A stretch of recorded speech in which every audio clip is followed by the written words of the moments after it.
Hello dear students, मैं हूं रुपेश कुमार सिंह, आपका बड़ा भाई, आपका दोस्त, and you are watching your favourite educational channel RKS tutorial.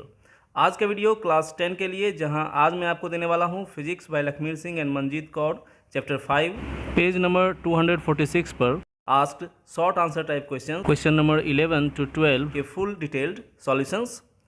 आपको डिस्क्रिप्शन बॉक्स में इस चैप्टर से आगे पोस्ट होने वाले सभी वीडियो लेसन्स के लिंक मिलते रहेंगे। तो चलिए चलते हैं आज के वीडियो लेसन पर।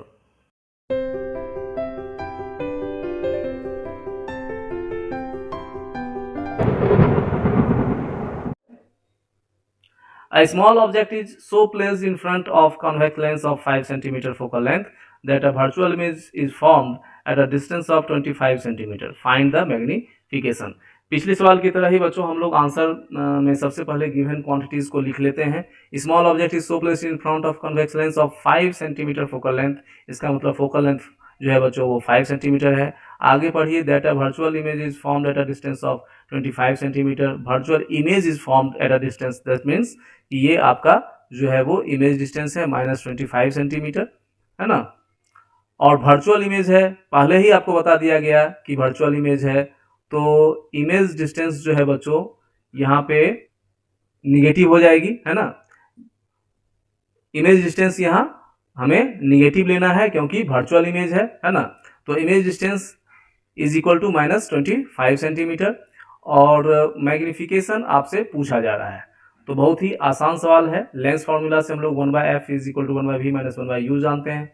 आपको मैग्निफिकेशन निकालना है और आपको v जो है वो पता है, तो आपको u भी पता होना चाहिए क्योंकि v और u और m को जोड़ने वाला रिलेशन है m is equal to v/u, है ना। आपको m फाइंड करना है तो आपको इसके लिए v और u दोनों ही पता होने चाहिए। यहाँ सिर्फ v पता था तो हम पहले क्या करेंगे, u पता करेंगे। और u पता करने के लिए हमें एक दूसरा रिलेशन चाहिए जिसमें कि u को छोड़कर बाकी दोनों क्वांटिटीज पता हो, तो वो जो रिलेशन है वो है 1/f is equal to 1/v - 1/u।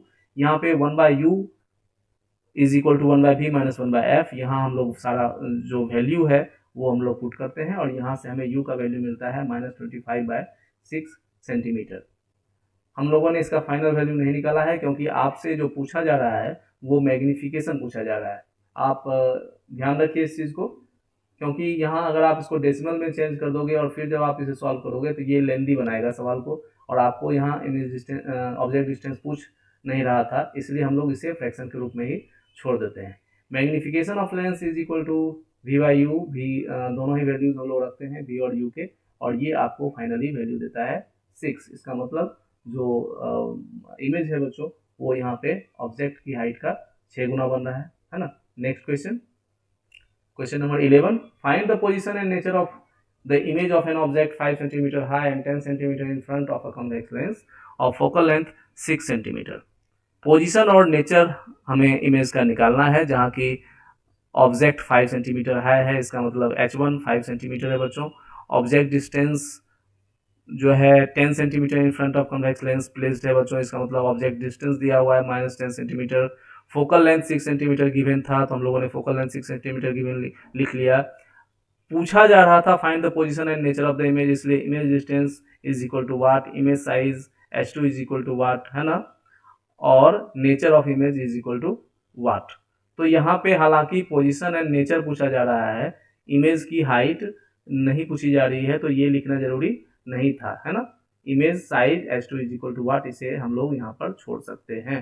तो यहाँ पे from lens formula 1/f is equal to 1/v - 1/u, यहाँ पे आपको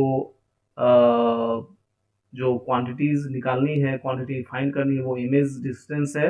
बाकी की दो क्वांटिटीज f और u आपको गिवन है, वैल्यू हम लोग पुट कर देते हैं। यहाँ से आपको v का वैल्यू मिल जाता है 15 सेंटीमीटर, और ये देखते हैं कि ये प्लस में आ रहा है आपको, है ना। इसका मतलब ये लेंस के बिहाइंड बन रहा है, पीछे बन रहा है, मतलब राइट साइड में फॉर्म हो रहा है, ऑब्जेक्ट के अपोजिट साइड में फॉर्म हो रहा है, इसलिए ये पॉजिटिव शो कर रहा है आपको। तो इस तरह से इमेज जो है बच्चों वो रियल इमेज है ना, बिल्कुल कोई दिक्कत नहीं इसमें। इमेज डिस्टेंस को देखकर, उसके साइन को देखकर हम आसानी से समझ सकते हैं कि ये रियल है या वर्चुअल है। अगर इमेज डिस्टेंस आपको पॉजिटिव दिख रहा है, इसका मतलब वो इंसिडेंट लाइट के डायरेक्शन में ही मेजर किया जा रहा है। कहने का मतलब वो लेंस के पीछे बन रहा है इमेज, और ये जो है वो रियल इमेज को शो कर रहा है। और अगर इमेज डिस्टेंस आपको निगेटिव दिख रहा है, इसका मतलब इंसिडेंट लाइट के अपोजिट डायरेक्शन में डिस्टेंस मेजर हो रहा है, दैट मीन्स कि वो ऑब्जेक्ट की तरफ है इमेज, है ना। तो यहाँ पे हमें उल्टा चलना पड़ेगा उसको मेजर करने के लिए, इसलिए ये निगेटिव होगा, है ना। तो ये वर्चुअल इमेज को शो करेगा। तो इस तरह से the image will be formed behind the lens at 15 centimetre from it, and hence it will be real and inverted. तो बच्चों यहाँ मैंने एक डायग्राम आपको ये समझने के लिए आपको दिखाया है। ये मैंने बताया है आपको कि ये कौन सी सिचुएशन में ऐसा होता है, क्योंकि यहाँ आप देख रहे हैं ऑब्जेक्ट जो है वो प्लेस किया गया है 10 सेंटीमीटर पे, और उसका फोकल लेंथ जो है वो 6 सेंटीमीटर है। इसका मतलब जो 2f डिस्टेंस है बच्चों, मतलब O से 2f के बीच की जो दूरी है वो 12 होगी 12 सेंटीमीटर, है ना। ये O और 2f के बीच का जो डिस्टेंस है वो 12 सेंटीमीटर है, और ऑब्जेक्ट को प्लेस किया जा रहा है 10 सेंटीमीटर पर। इसका मतलब इसको, है ना, 6 से 12 के बीच में प्लेस किया जा रहा है। इसका मतलब ये f और 2f के बीच में रखा गया है। फोकल लेंथ और twice of the focal length के बीच में ये ऑब्जेक्ट प्लेस है। और हम जानते हैं कि अगर ऑब्जेक्ट को f और 2f के बीच प्लेस किया जाता है तो इसका इमेज फॉर्मेशन कहाँ होता है, 2f और इन्फिनिटी के बीच में। Okay, beyond 2f, beyond twice of the focal length जो है वो इमेज फॉर्म होता है। ओके।